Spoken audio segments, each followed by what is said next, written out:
Tell them to bring me my money. Alright guys, the NFL offseason is kicking off with a bang. We had two great trades that are probably going to shake up the NFL with already a margin of craziness. Jerry Jeudy of the Denver Broncos, already a blow up after two seasonal blisters with a $250 million star getting out of the Denver Broncos after getting benched over the second half of the season out of Russell Wilson. And I'll tell you what's happening. Jerry Jeudy, that could actually go for some marginal picks, goes for this season, for the 2024 fifth and sixth round pick back at March 9th. That was around 2 nights ago. Covering his $12 million contract, going to the Cleveland Browns. He'll be with Amari Cooper. He'll be with Joe Flacco. With another $250 million flop, Deshaun Watson. Now I understand there's been barely any game coverage, while at least we had the underwhelming performances off Russell Wilson. Over a team perspective, knowing that Denver is possibly going to blow it up, Mac Jones of the New England Patriots is now going to be playing over backup behind Trevor Lawrence for the Jacksonville Jaguars for a 6th round pick. The way he should have been playing, it should have been for cash consideration or a Snickers. So Bailey Zappi, for the time being, is the starting quarterback until they perennially go for a new future star or a veteran, while the Pittsburgh Steelers practically won't need that much of a convincing offseason after Russell Wilson signed a one-year contract to start over for the Pittsburgh Steelers, possibly over a starting job, knowing that Kenny Pickett and Mason Rudolph are not really the primary starting options. While congratulations over to Chris Jones after a stellar season, picking up a milestone in his sack percentage, picked up a $156 million contract extension with the Kansas City Chiefs.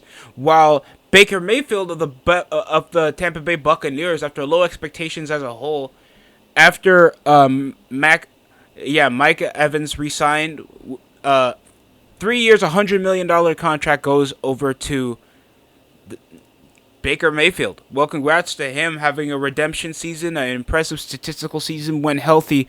Baker's at least a top 15 quarterback in the NFL without a shadow of a doubt. And he's actually a starting caliber quarterback if it wasn't for his forearm giving out, still carrying over the the Cleveland Browns and then flopping between two NFL teams in one season and pushing over to a divisional round trip with the Tampa Bay Buccaneers. That's an insane milestone. Hopefully Baker can bring up for the time being until they find their future quarterback, but he still has a lot of playing to do, and he could still play over a starting level position, and he has possibly still the best longevity over the Falcons. Panthers, let alone if Bryce Young can get back after a terrible rookie season, and whatever the Falcons are probably gonna do, the Saints possibly gonna push another season until they can find their next quarterback over the helm of Derek Carr and the Mike Thomas situation. While Mitchell Trubisky signed a 2-year contract, 5 years after wasting away over in Pittsburgh. He goes over to the Buffalo Bills with Matt Hack as the punter. Chukwuma Okafor signed a 1-year, $4 million contract with the New England Patriots, trying to focus on their linemen, knowing that they probably had the worst pass coverage literally in the NFL last season. Travarius Moore signed a contract with the Chicago Bears, as well as Kevin Byard after being a last-minute deadline trade from the Philadelphia Eagles, goes straight to the Chicago Bears as well. They're trying to sign up on secondary help, knowing how the Bears were getting torched on defense when their offense could actually compensate, but barely cover the game away. But focusing on Focusing on secondary recovery is possibly the best thing after getting rid of Eddie Jackson, knowing that he's possibly going to be signed in a massive deal around the free agency block this season. So there's high expectations. And that is 150 million. While Michael Pittman Jr., I thought he got tagged. He got signed over a 3-year, $70 million extension, while Greg Zuerlein got 2 years, $8.4 million. With Chase McLaurin, that was actually pretty efficient for the Tampa Bay Buccaneers. Landon Dickerson got signed an extension. A lot of tagging just early half of the offseason. We're going to be seeing what players are going to be staying over the longevity. We understand a lot of the secondary core got released over cap draws for the Buffalo Bills, and it's jaw-dropping releases for the Buffalo Bills. While Kendrick Bourne signed a 3-year, $19 million extension with the New England Patriots, and there's probably some restructured deals over for if they're still going to keep Juju Smith-Schuster, or he might be getting traded. There should be somebody trying to get Jacobs from the Raiders, and I feel like that should be a major consideration, trying to find that starting running back for certain NFL teams.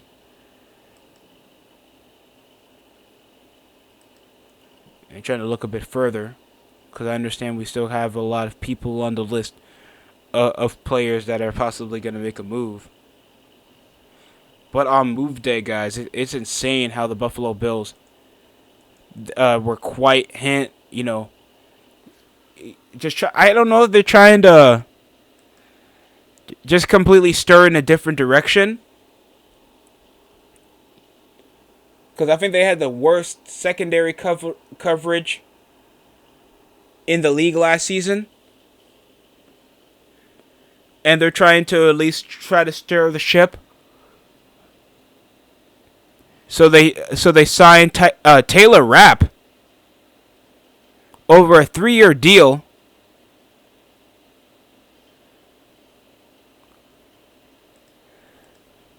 So Taylor Rapp gets re-signed.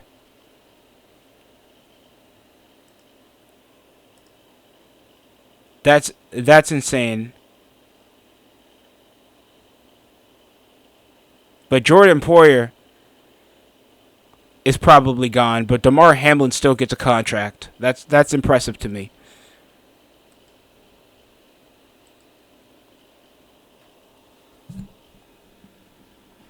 Because knowing about Chris Jones' extension was pretty expected, but the Buffalo Bills, I don't know how they're going to restructure or just try to sign over their players. Or they should try to snag whatever secondary they can get from the 49ers, the Seahawks, pry off secondary from the Panthers, or trade for one of the better corners in the game from the Atlanta Falcons that they can build over depth. Or get a backup quarterback that has some veteranship that can teach Josh Allen to not choke in the clutch, even though Josh Allen pretty much was the only reason why they closed over the distance, but barely got 7 points of offense, over 7 points of offense against the Kansas City Chiefs. So I don't know if they could push over for Marcus May, even though Ivan Rabb is a good D-back. I'm very concerned over the secondary position. Jesse Bates is still Jesse Bates is over on the Falcons, but we know AJ Terrell could cover a lot more statistically. But Jesse Bates just been more efficient, and he started over 17 games. He has postseason experience. He has experience over in the playoffs, and he's only 26 years old as a secondary, so he's still got his athleticism possibly. He's pushing over 132 assist tackles with 89 by himself. Three forced fumbles in his career, and he's coming out of a 6 interception season. The only sad part is he plays for the Falcons. And probably the Bengals only got rid of him just for cap consideration, and they don't think they can push over a long-term deal over a 26-year-old safety. But overall, you got a clutch defending safety that could push over the secondary or be a pseudo-leader knowing his age. I'd get Bates and Terrell,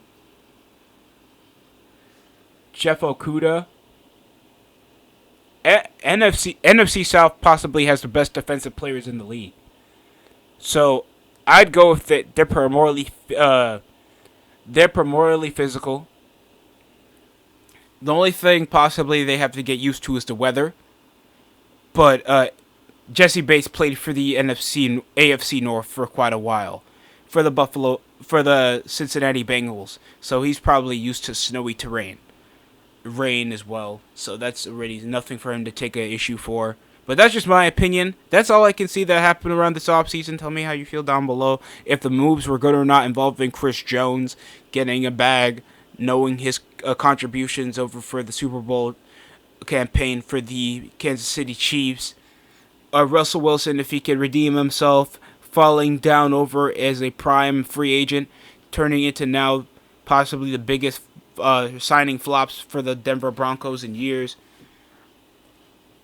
And who's gonna be like the highlight for this offseason? Because we know we gotta just dictate these moves on paper how they can contribute over to the NFL, to their respective team.